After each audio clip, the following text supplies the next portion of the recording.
Florida used to be the easiest vacation in America, the place you went when you did not want to think too hard. Sun, highways, theme parks, beach hotels, cruise ships, grandparents escaping winter, families saving for Orlando, college kids trying to get to Miami Beach, and everyone pretending for 1 week that the rest of life was somewhere else. And then something changed, not in the simple way the title makes it sound. Florida is not empty, the hotels are not abandoned, the theme parks are not silent.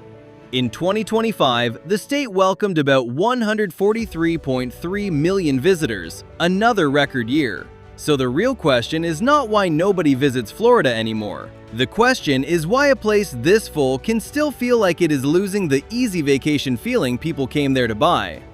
At first glance, the title feels believable, then the numbers get in the way. In 2025, about 143.3 million people visited Florida, making it the highest visitor total the state has ever recorded. That sounds like a boom, but the increase from 2024 was only 0.2%, not 2%, not 10%, 0.2%. A record, but barely. And the next data point moved the other way. From January through March 2026, about 39.88 million travelers visited Florida, down 1.0% from the same quarter in 2025. Domestic visitation was down too, which matters because domestic travelers still made up 91.6% of all visits. So the problem is not that people stop going to Florida. The problem is that the record is starting to look less powerful than the headline makes it sound. And one reason is the bill. Because Florida did not become cheaper as the momentum got weaker, it became more expensive. In 2025, the statewide hotel and motel occupancy rate was 68.1%. That was down 1.7% from 2024, but the average daily room rate still rose to $193.69, up 2.7% from the year before. So hotels were, on average, less full, but the rooms were more expensive.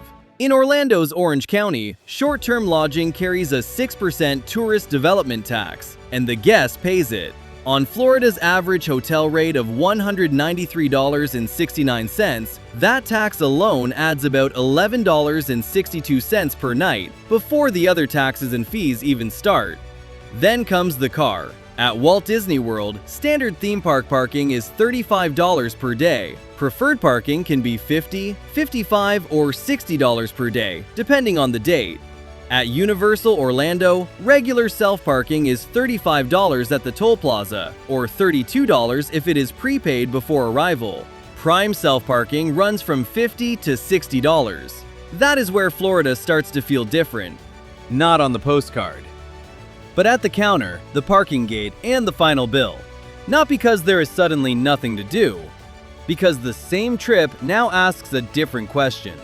How much are we willing to pay for something that used to feel automatic?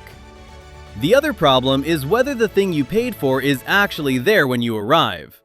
On parts of Florida's Gulf Coast, that means red tide.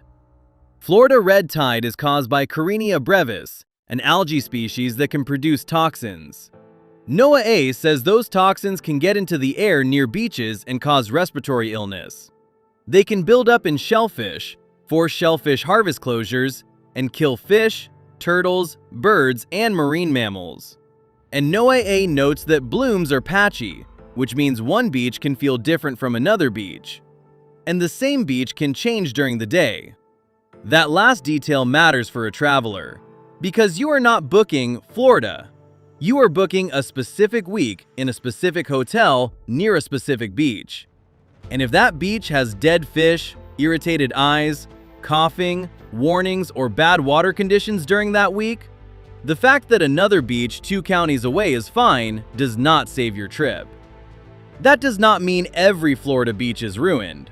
It means the traveler is paying for a trip that may not give them the thing they bought it for.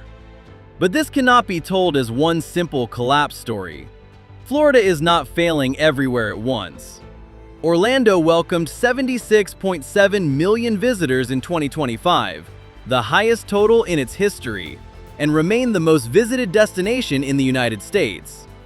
Domestic visitation reached 70.3 million, up 2.2% from the year before. Miami-Dade also stayed massive. In 2025, Greater Miami and Miami Beach welcomed 28.3 million visitors and generated 32.2 billion United States dollars in total economic impact. And the cruise ports are still moving people at record levels. Port Canaveral recorded more than 8.6 million revenue passenger movements in fiscal year 2025, up 13% from the year before, making it the busiest cruise port in the world. So the point is not that Florida stopped working. The point is that Florida now works much better for some trips, some budgets, and some visitors than it does for others. And unevenness is not only about prices, beaches, and hotels. It is also about who still feels invited. In May 2023, the NOAACP issued a formal travel advisory for Florida, warning Black travelers, people of color, and LGBTQ+ individuals before traveling to the state. Equality Florida issued its own travel advisory in April 2023, warning people considering short-term travel or relocation to Florida. The Human Rights Campaign later joined Equality Florida in an updated Florida travel advisory for LGBTQ+ travelers. That does not prove every traveler changed their plans, but it does put another question inside the booking decision. For some visitors, Florida is no longer only asking, "Can we afford this?" It is also asking, "Will we feel welcome there?" You can see hesitation more clearly in one of Florida's most important foreign markets, Canada.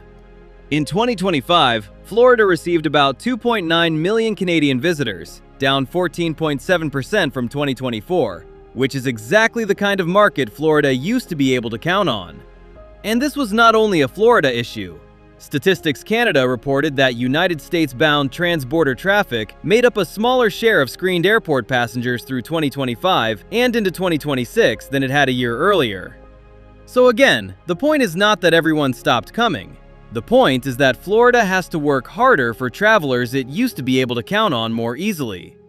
And this is the strange part of Florida's tourism economy. Even when the visitor growth gets weaker, the business can still get bigger. In 2024, out-of-state visitors spent $134.9 billion, up 3.0% from the year before. Tourism generated $33.6 billion in federal, state, and local taxes. So from the state side of the ledger, this still looked like an enormous machine. Tourism-supported employment reached 1.8 million jobs in Florida in 2024. Tourism-supported wages totaled $79.9 billion. Orlando shows the same pattern more clearly. In 2024, direct visitor spending in Central Florida reached $59.9 billion. That is more than $164 million spent by visitors every day in the Orlando region. So from the industry side, Florida still looks powerful. But from the traveler side, that power can feel very different. Florida can still be a great business, and a worse deal.